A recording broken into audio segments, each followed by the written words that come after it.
The alkali flats shimmered under a bone-white moon, a vast dead sea of silver and shadow. A lone figure staggered across it, a ghost against the skeletal sagebrush. Abigail ran not with the strength of a survivor, but with the frantic, stumbling gait of prey that has just torn itself from the jaws of a trap. The night air was a blade slicing at her bare skin, but the cold was a distant sensation drowned out by the fire in her lungs and the screaming in her mind. She clutched a splintered plank of cratewood to her chest, a pathetic shield against the world's indecency and the wind's raw bite.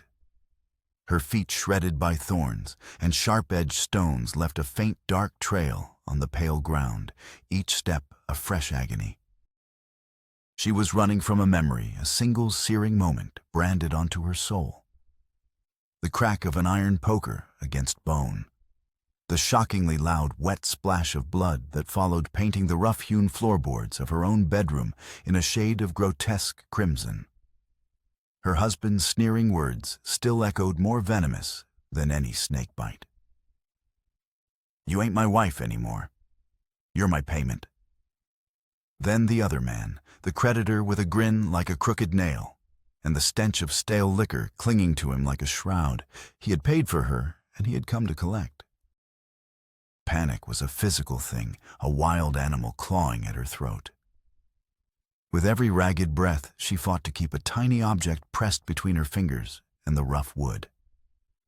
It was a small, worn locket carved from dark cherry wood, its surface smoothed by years of touch. It was the only thing of value she possessed, not in coin, but in memory. Her father had given it to her on her 16th birthday. His large, calloused hands surprisingly gentle as he fastened the leather cord around her neck. "So you always remember you're more than what others see." He had whispered, his voice warm with a love that now felt like it belonged to another lifetime. That life was shattered. The promise of her marriage, the simple dignity of her existence, all of it, had been bartered away by Curtis Roar in a haze of whiskey and desperation. Now there was only this flight, this endless, punishing desert. The distant howl of a coyote was a lonely lament that mirrored the desolation in her heart. The horizon offered no comfort, only an unbroken line of blackness, where the earth met a sky choked with indifferent stars. Her body pushed far beyond its limits, finally betrayed her. Her legs buckled and she fell, the splintered wood skittering from her grasp. The impact drove the air from her lungs in a pained gasp. For a moment, she lay there, the cold, gritty earth, a cruel cradle. Her fingers uncurled, empty. The locket. A new wave of terror, sharper and more profound than the fear of pursuit, seized her. She scrambled in the dust, her raw fingers blindly sweeping the ground. There. Its familiar shape met her touch, and she clutched it with a sob of relief. As her fingers closed around it, the memory bloomed sharp and achingly clear. A sun-drenched porch, the scent of honeysuckle, her father's smiling eyes, the laugh lines crinkling at the corners. He was holding the locket out to her, the wood glowing in the afternoon light. "There's nothing inside, Abby girl," he'd said with a wink. "It's for you to fill with good memories. That way you'll never feel empty."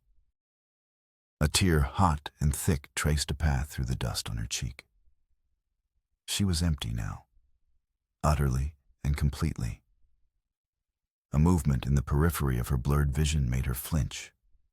A light, a single point of faint yellow warmth in the vast darkness. Hope, or perhaps just another mirage in a night full of them. It was a ranch house, lonely and weathered, with a dry stone, well-standing sentinel beside it. A man emerged from the doorway, drawn by the sound of her fall. He was a silhouette, at first broad-shouldered and solid, but as he drew closer, the moonlight caught the gray at his temples and etched deep lines onto a face that seemed carved from the harsh landscape itself. He had the face of a man who had seen more winters than joy. Animal instinct took over. Abigail scrambled backward, dragging her bleeding feet, pressing the wooden board to her chest. A sound half-scream, half-whimper tore from her throat.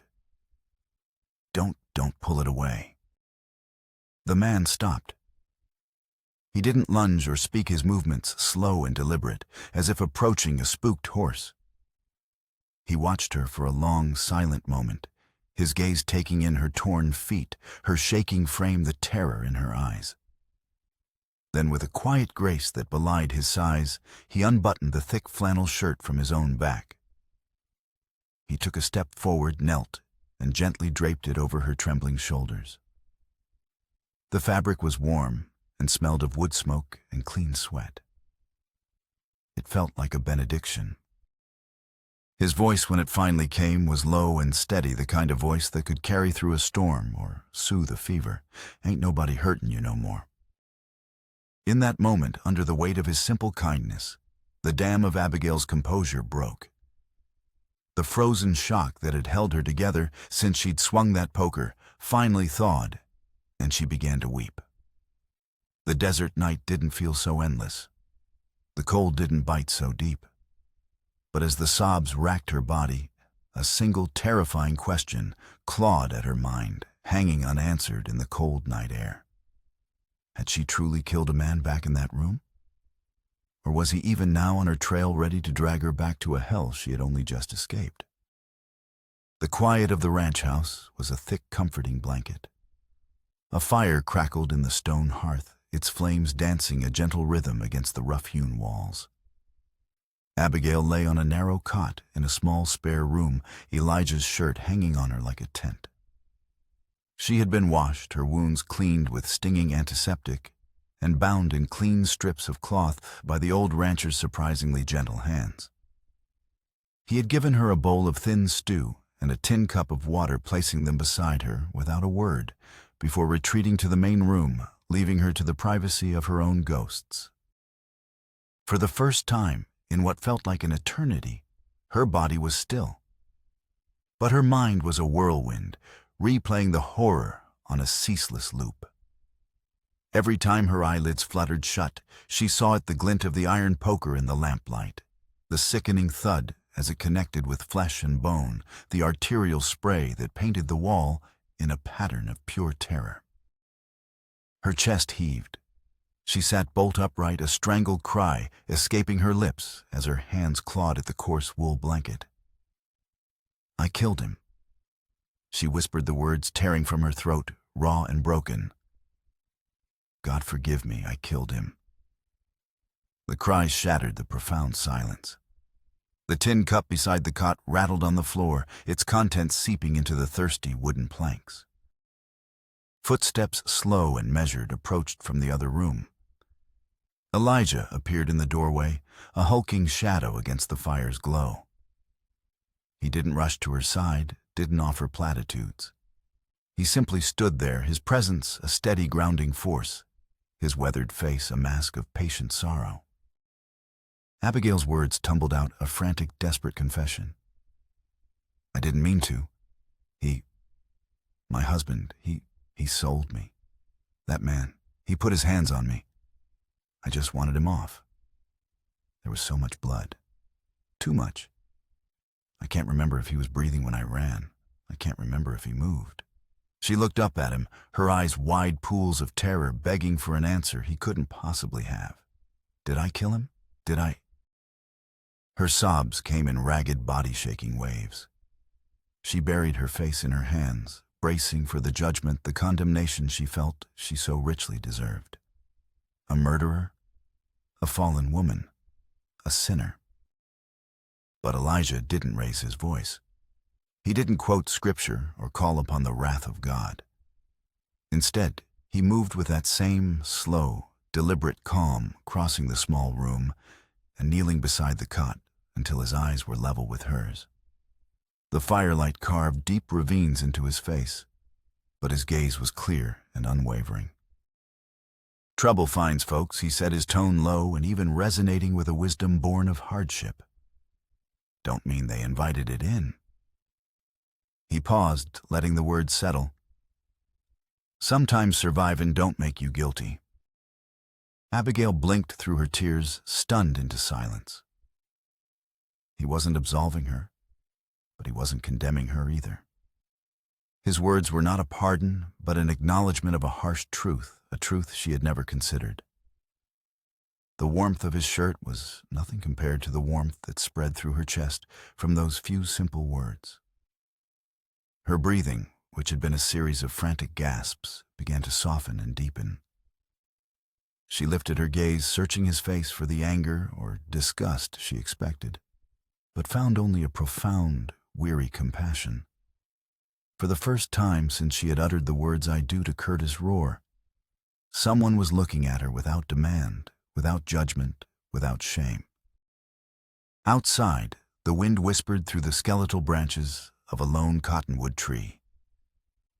Inside, the soft glow of the kerosene lamp on the main table cast a halo around her, illuminating a young woman caught in the terrifying space between damnation and salvation.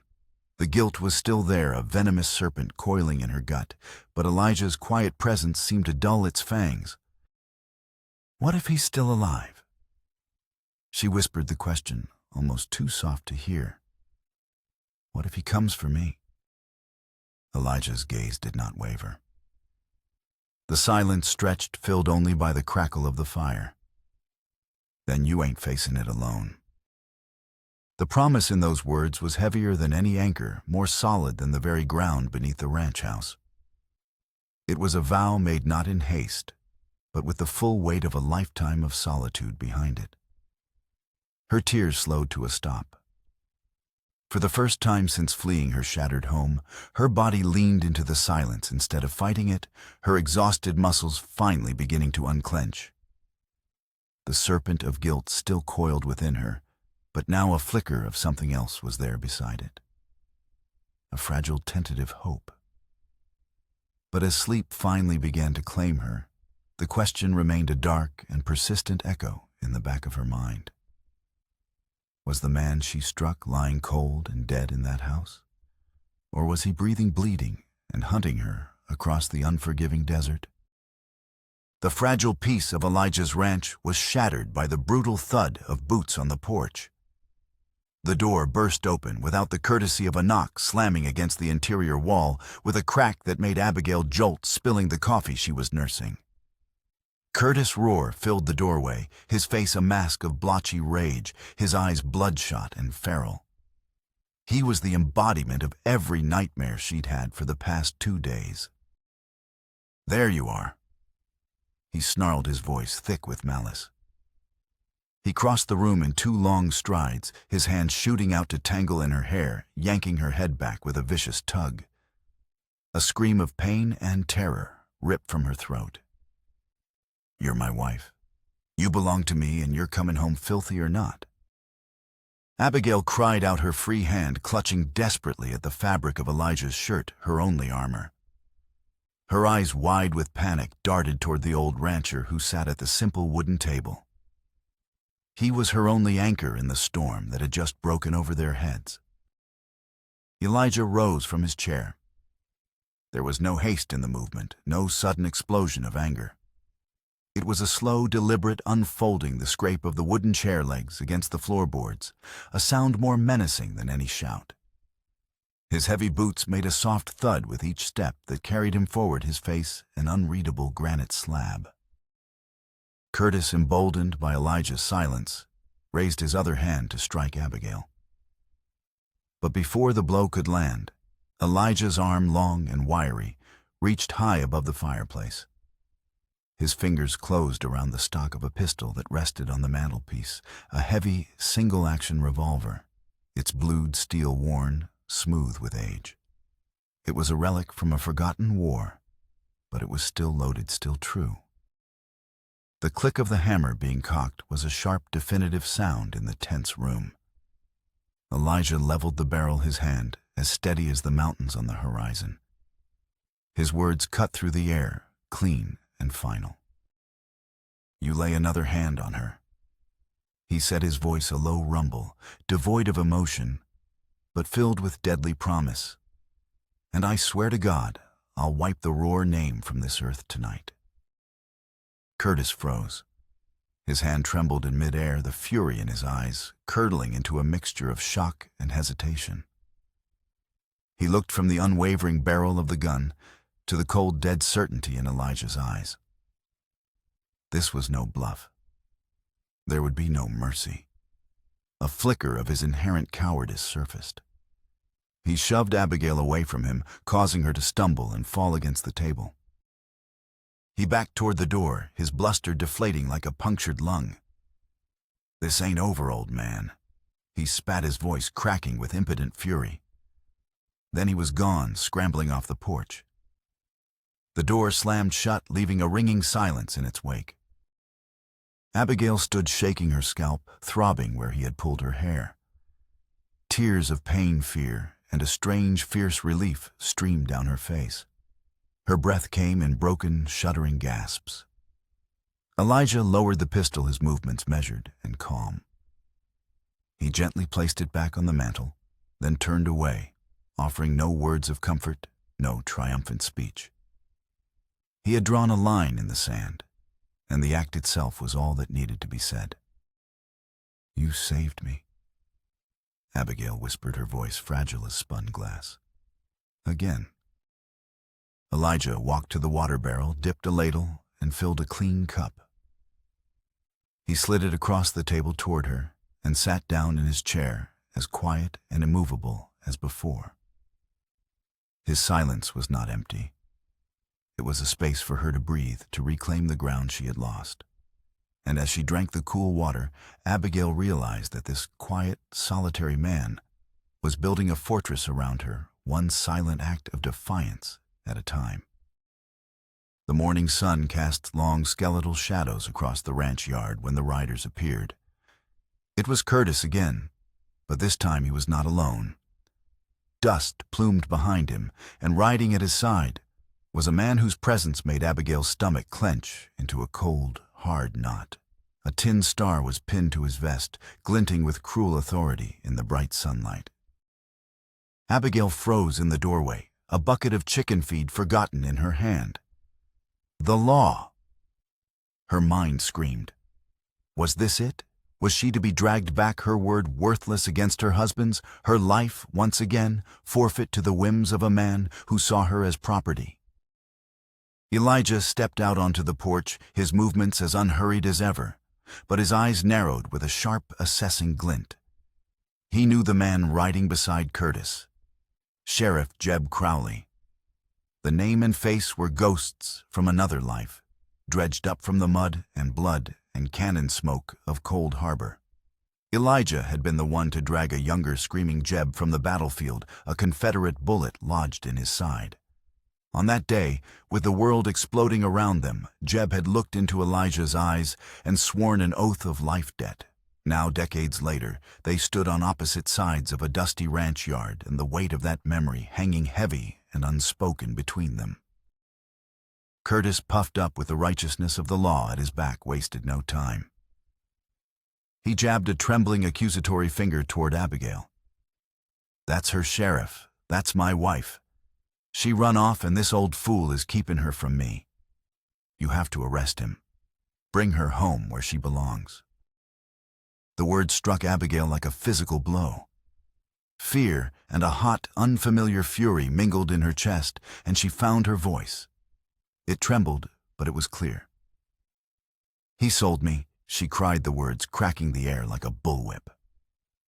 "He sold me for a gambling debt." Curtis's face flushed a deeper shade of crimson, and he opened his mouth to retort. But Sheriff Crowley's gaze never left Elijah. Jeb sat tall and straight in his saddle, his face impassive. When he finally spoke, his voice was steady and carried the weight of his office. "I remember Cold Harbor, Elijah," he said, his eyes locking with the old ranchers. "I remember who pulled me out of the mud when the Rebs were fixing to finish the job. It was that man right there." He turned his head slightly, his gaze falling on Curtis like a physical weight. "I owe him my life, and I ain't about to forget it for a drunk who trades his wife for a hand of cards."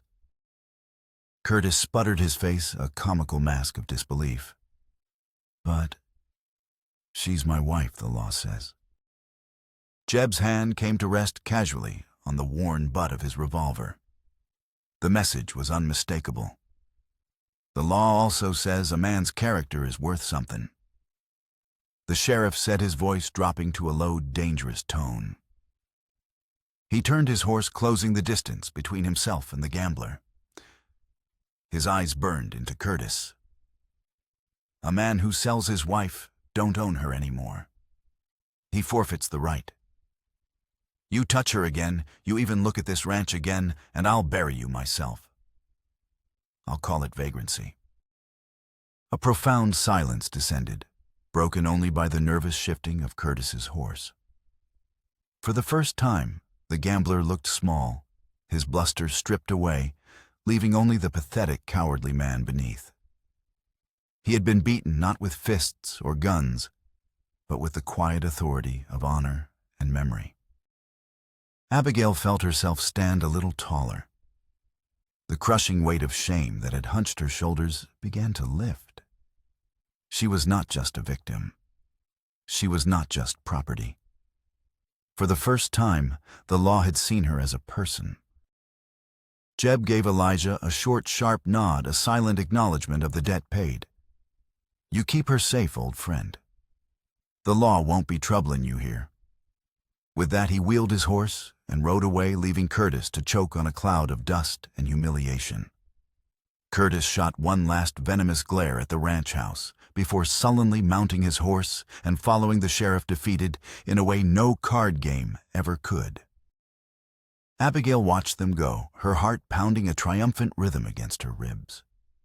In her chest, something she hadn't felt in years began to bloom, fragile but persistent. Hope.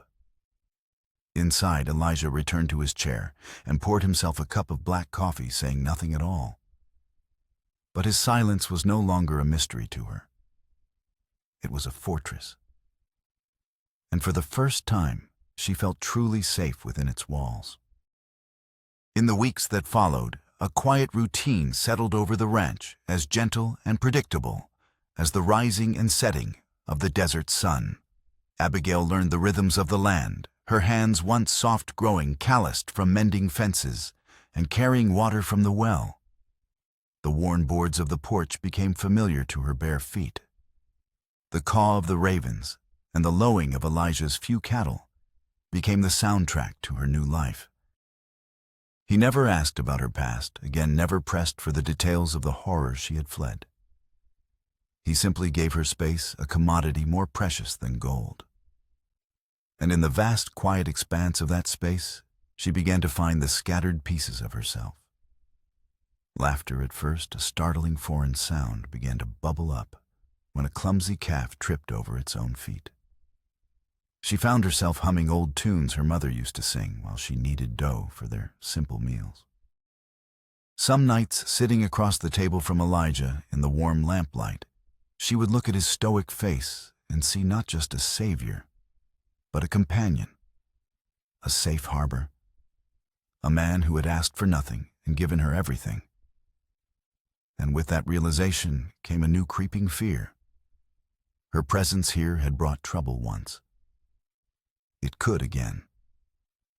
The debt the sheriff had paid was with Curtis, but the man she had struck with the poker remained a faceless ghost, a reckoning that could arrive at any moment. She could not, would not let Elijah pay the price for her survival. To stay was to endanger him. To leave was to return to a world that had tried to devour her. The choice was a torment, but it was one she had to make. One evening, after they had finished their meal in comfortable silence, she waited until Elijah was outside, checking on the livestock.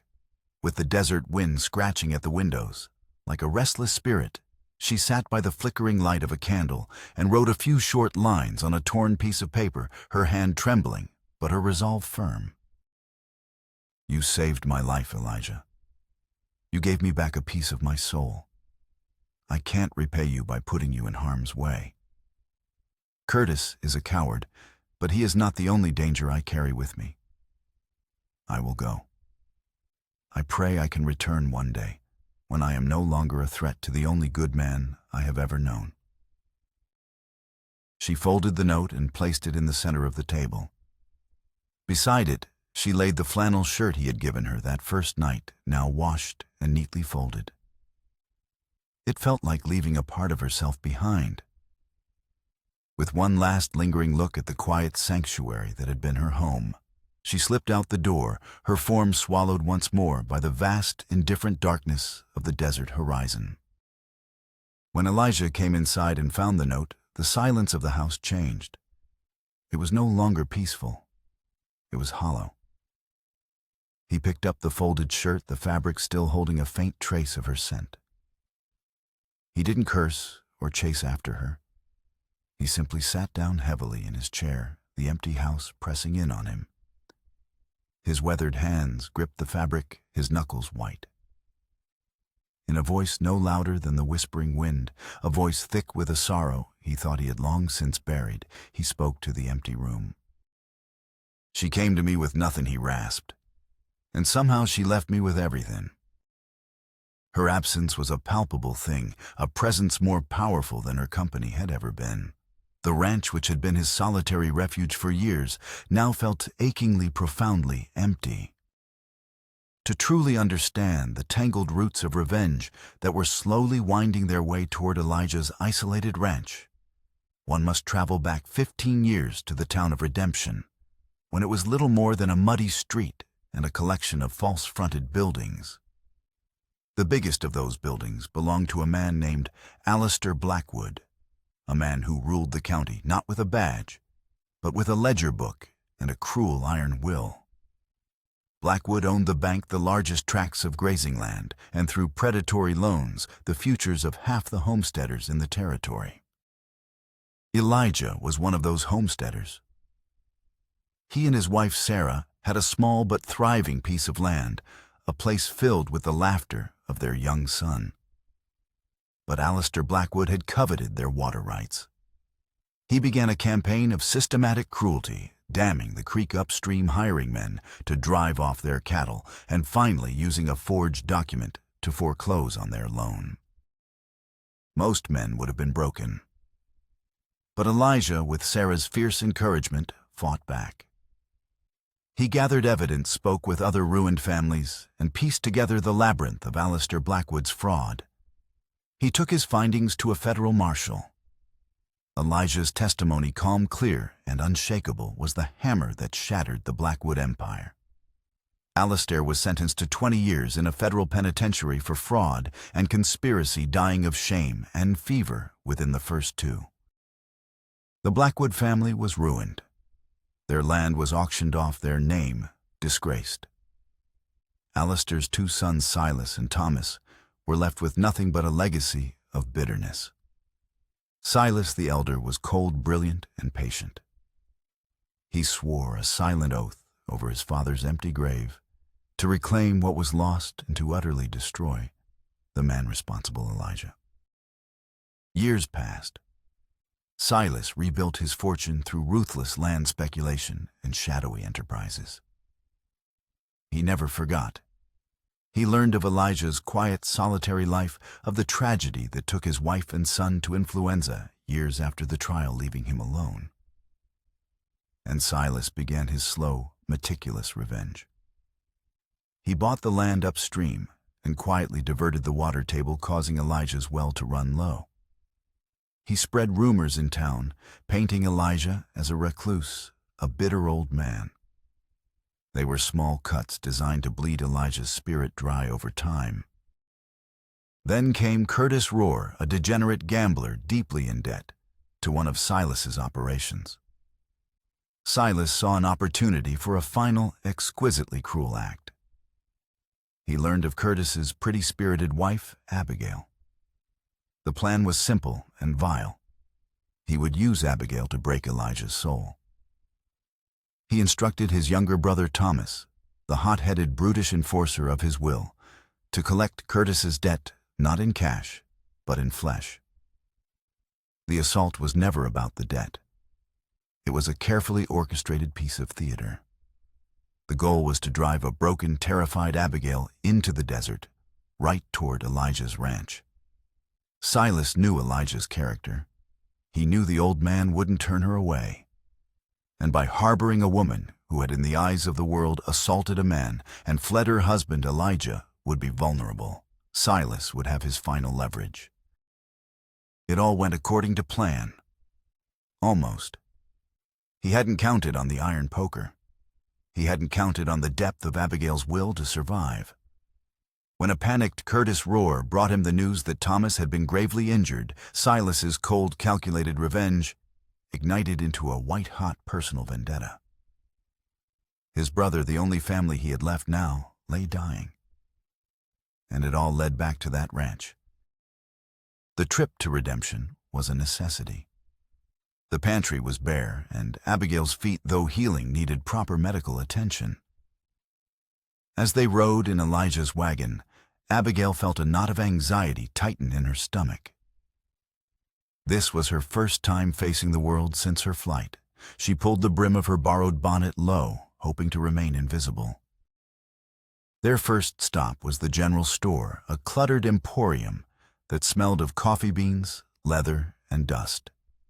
The proprietor, a woman named Martha Gable, whose eyes missed nothing, greeted Elijah with a familiar nod before her gaze settled on Abigail, sharp and curious. "Elijah.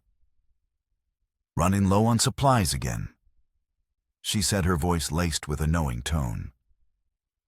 As she measured out flour and beans, her questions were casual but probing. "Heard your well's nearly dry, and that trouble with the fence line up north. Seems like you've had a run of bad luck this past year."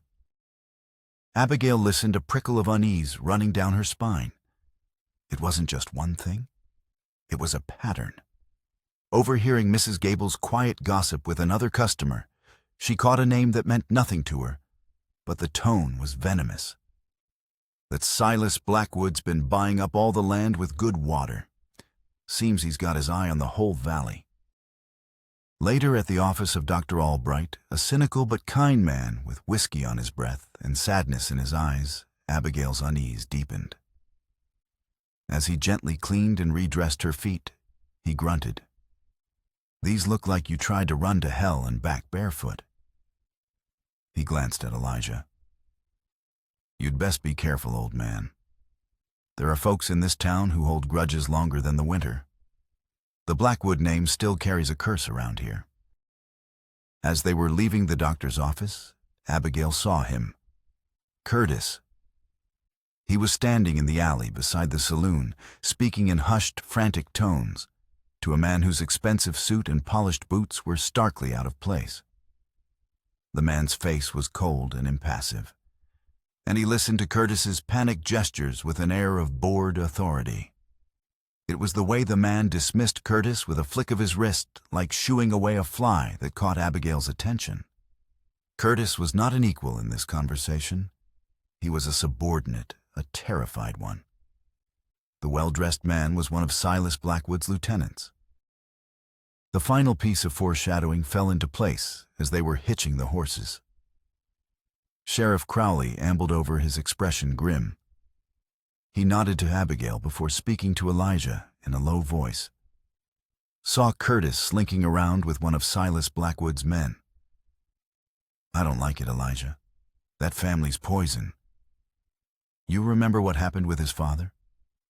Silas has a long memory. Watch your back." The ride back to the ranch was quiet, but Abigail's mind was racing, connecting the disparate threads and the bad luck, the whispers of Blackwood's name, Curtis's furtive meeting. She wasn't just a random victim of her husband's depravity. She was a pawn in a much larger, older game, a game aimed squarely at the quiet man sitting beside her. The realization chilled her to the bone. Her personal horror was part of a grand, malevolent design. That night, she made her decision. She couldn't be the weapon used to destroy Elijah. She wrote the note, left the shirt, and slipped away, believing she was saving him. But the desert is a treacherous place. She hadn't traveled more than a few miles, her heart a leaden weight in her chest, when she saw them, a group of riders silhouetted against the rising moon. They were moving fast, not toward her, but in a direct line toward Elijah's ranch. A cold dread more powerful than her desire to flee seized her. They weren't looking for her. They were going for him. Her motivation shifted in a heartbeat. This was no longer about her survival. It was about his. Without a second thought, she turned back, running harder than she had that first night, her fear not for herself, but for the man who had shown her a kindness she thought no longer existed in the world. She had to warn him. She arrived back at the ranch, breathless and gasping, just as the riders crested the nearby ridge. Elijah was on the porch, his rifle in hand, having already heard their approach. He saw her, and for a fleeting second, a look of profound relief crossed his face before it hardened back into a grim mask. "Get inside," he ordered, his voice flat. But it was too late. The riders were there, 5 of them, pulling up in a semicircle that was both casual and menacing. The man at their center dismounted with a fluid, predatory grace. He was handsome, dressed in a fine black coat, his face a study in cold, aristocratic arrogance. This was Silas Blackwood. "Elijah Silas," began, his voice smooth as polished stone. "It has been a long time. I see you've taken in a stray." His eyes flickered to Abigail, dismissing her as insignificant. "State your business," Blackwood Elijah said, his rifle held loosely but ready. "My business is with the past," Silas replied, a thin smile playing on his lips. "My father's past. A past you were instrumental in writing. For 15 years I have watched you live on this land that should have been mine. I have waited. I have patiently undone your life piece by piece. The water, your reputation, all part of a debt being collected." He took a step closer. "And now for the final payment. I have a proposition. You will sign this deed, turning this pathetic scrap of dirt over to me. In return, I will be merciful." "And if I don't?" Elijah's voice was a low growl. Silas's smile widened, becoming something ugly. "Then I will ride to redemption and inform Sheriff Crowley that you are harboring a fugitive.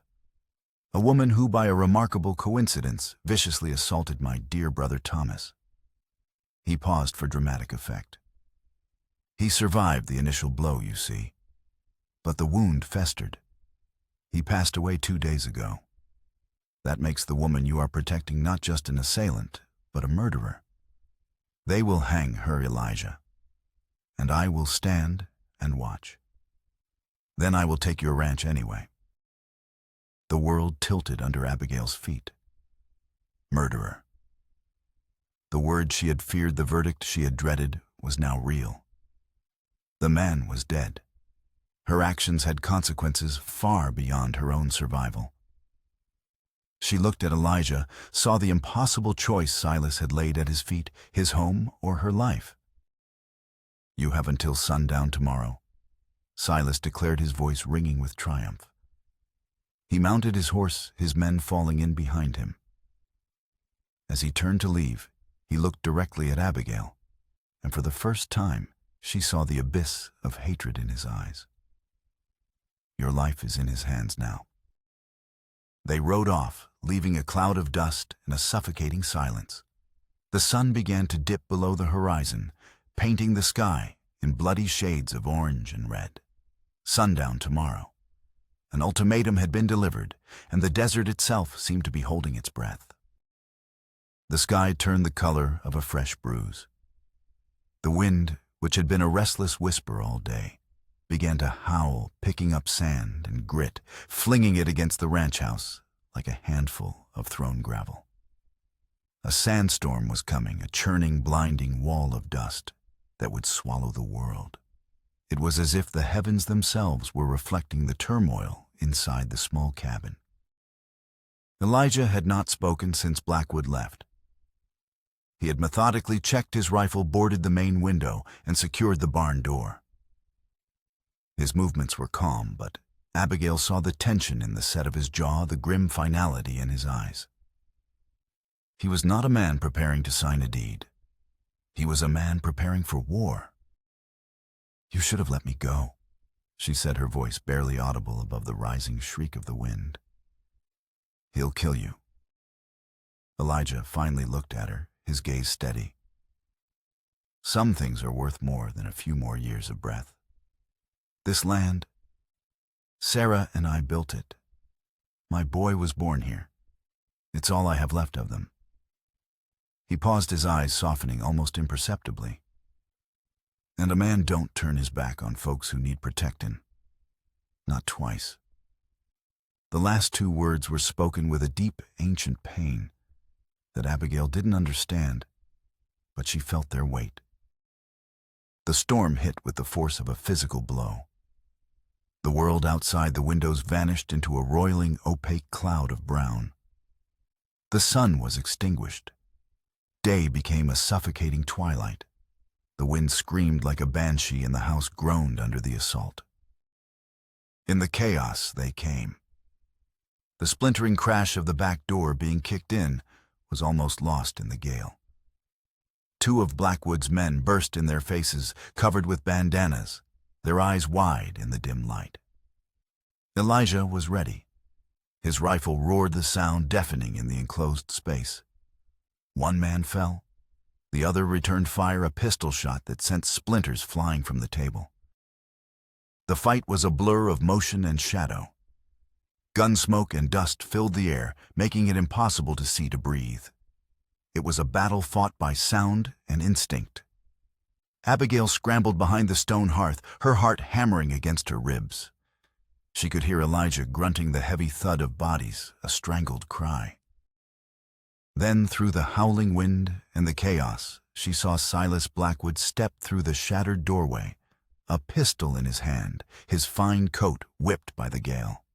He moved with a chilling calm, his eyes scanning the swirling dust.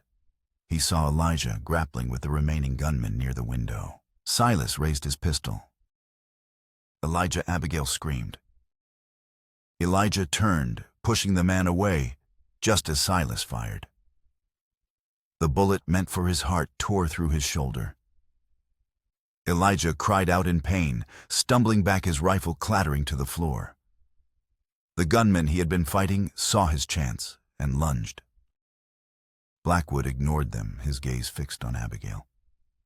He advanced on her, his smile a terrifying slash in the dusty gloom. "It all ends here," he hissed, cornering her against the hearth. "All the years of waiting. It ends with him bleeding out on his own floor, and you will pay for my brother's life." He loomed over her, raising his pistol to strike her. It was then that he delivered the final cruel twist of the knife. "The man you struck with that poker, my brother Thomas, he didn't just die.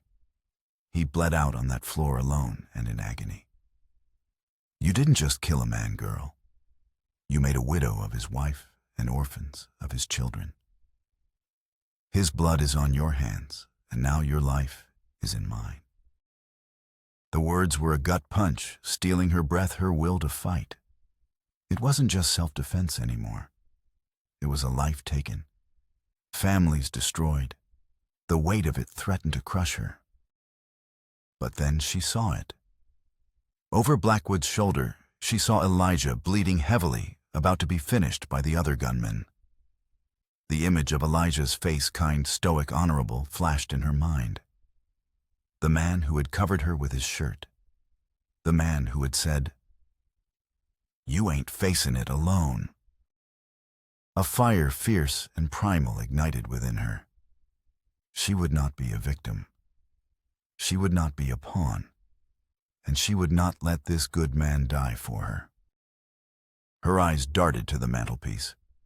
The old pistol. Elijah's pistol. As Blackwood gloated, she lunged her hand, closing around the worn wooden grip. It felt heavy, solid, real. She wrenched it from its place, turned and raised it with both hands, the barrel shaking.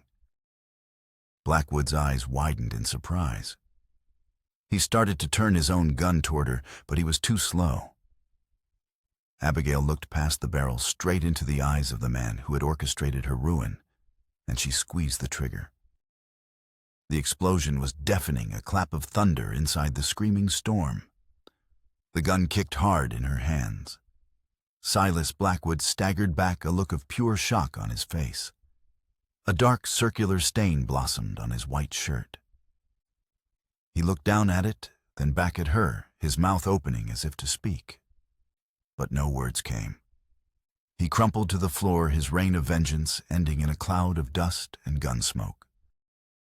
The remaining gunmen stared, momentarily stunned. It was all the opening Elijah needed.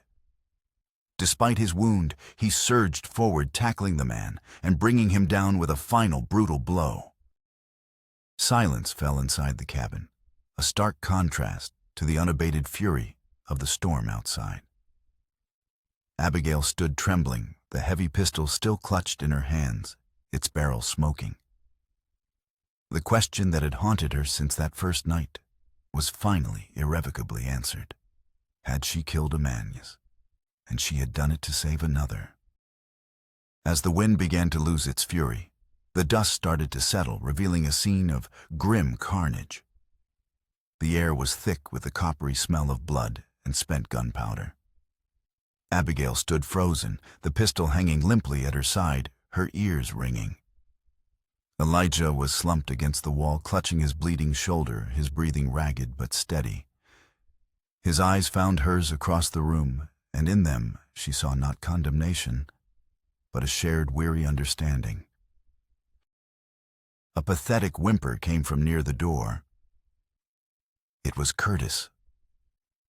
He had been with Blackwood's men, ordered to watch the house from the outside, but had cowered in the barn when the shooting started. Seeing his benefactor dead and the fight over, he made a break for it, scrambling out into the clearing storm. He didn't get far. As the sandstorm receded into a hazy fog, figures on horseback materialized out of the gloom. Sheriff Jeb Crowley and a deputy, their guns drawn. Suspicious of Blackwood's intentions, the sheriff had decided to follow them out from town, his progress slowed by the storm. They found Curtis blubbering in the mud, and the scene in the ranch house told the rest of the story. Faced with the sheriff's cold glare, Curtis's meager courage evaporated completely. He confessed everything in a torrent of self-serving fear: Blackwood's coercion, the plan to use Abigail, the entire conspiracy to ruin Elijah, all to save his own skin. Dr. Albright, who had insisted on riding with the sheriff, immediately went to work on Elijah's shoulder, his cynical demeanor gone, replaced by a focused professionalism. Abigail, numb and in shock, walked toward the sheriff and held out the pistol. "I killed him," she said, her voice a dead monotone. "Silas Blackwood. And his brother Thomas. I killed them both." Sheriff Crowley looked at her, at the blood and the bodies at Elijah being tended to on the floor, and at the sniveling wreck of Curtis Rohr being bound by his deputy. He took the pistol from her gently. "From what I hear, Mrs. Rohr," he said, his voice softer than she had ever heard it, "you defended yourself against a man who was already a dead man in the eyes of the law. As for Thomas Blackwood, his death was the result of an assault for which you were the victim. The law calls that self-defense. I call it justice." The legal threads were cut. The danger was over. But the emotional fallout was a wreckage that would take much longer to clear. Weeks later, life had returned to the ranch, but it was a new life forged in violence and loss. The broken door was repaired and the floorboards scrubbed clean, but the ghosts remained. Elijah's arm was in a sling, but he was healing his quiet resilience, as steadfast as ever.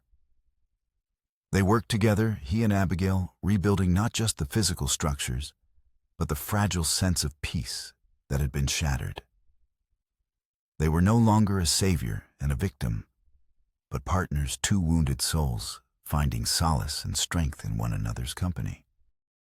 One warm afternoon, Abigail decided to plant a small garden near the well, a patch of defiant life in the harsh, unforgiving soil.